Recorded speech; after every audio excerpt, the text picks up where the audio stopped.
Good morning student, it is 5 o'clock in the morning and I have just woke up and I thought to create a video for you guys. So this video is all about what happened when I finished reading 48 novels in order to prepare for my NTA NET exam. It was in the month of June 2018 that I decided to read novels instead of studying the notes or anything else. So in the month of June 2018 I started reading books, and by the end of December 2018 I completed reading 48 novels, which included some of the major works, for example Pride and Prejudice, Wuthering Heights, Frankenstein's Great Gatsby, Catcher in the Rye, complete works of Arkenarine, complete works of Anita Desai, so on and so forth. As you know that my background is of a civil engineer, I have not so much of knowledge about English literature subject. That's why I decided to read all the actual text of these novels. What I have in my mind is that I am going to read only those books which are less than 300 pages, because it is difficult for me to read books having more than 300 pages just because of the psychology. So I have always preferred to read the books less than 300 pages. When I sat for the December 2018 NET examination, it was a disappointment for me that only 10 questions came from that books I read all through the 6 months. It was not a good decision on my part to read the novels, and if you are following this strategy of reading novels, then I must ask you to stop doing this right now, because this is a long strategy and it requires a lot of time and a good reading habit. Moreover, it will take you another 1 or 2 more years to read all the complete works of English literature in depth. But on the other hand, if you read so many novels, it will have a lot of benefits in your forthcoming examination, such as you will be able to correlate the ages with the authors very easily.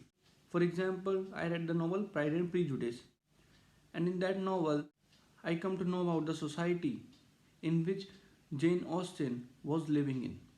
Again, I read a book titled Rights of Women by Mary Wollstonecraft, and I was able to understand the condition of women during the French Revolution. Again, I read A Tale of Two Cities by Charles Dickens, and I come to know about the social condition of France and England during the French Revolution, which happened in 1789. Another benefit I got from reading novels is that my reading comprehension got a lot better. 7 years ago, when I started reading books, I used to read one book in a month, but then my reading comprehension got so much better. Then at one moment of time, I was reading 10 to 12 books every week. So my reading comprehension has got a lot better after reading a lot of novels. Another benefit of reading all the novels in English literature is that I became more confident. I am no longer a student who has sat in the exam just by reading the summaries.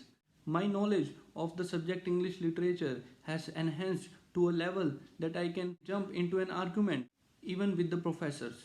And another thing is that a well-read man is always respected by others, and he does not have half knowledge of the subject, so he can move forward without any self-doubts. The last benefit I got after reading a lot of novels is that it became very easy for me to understand the literary criticism and literary theory, because if you have read all these novels, you will be able to understand what the theorists are trying to say.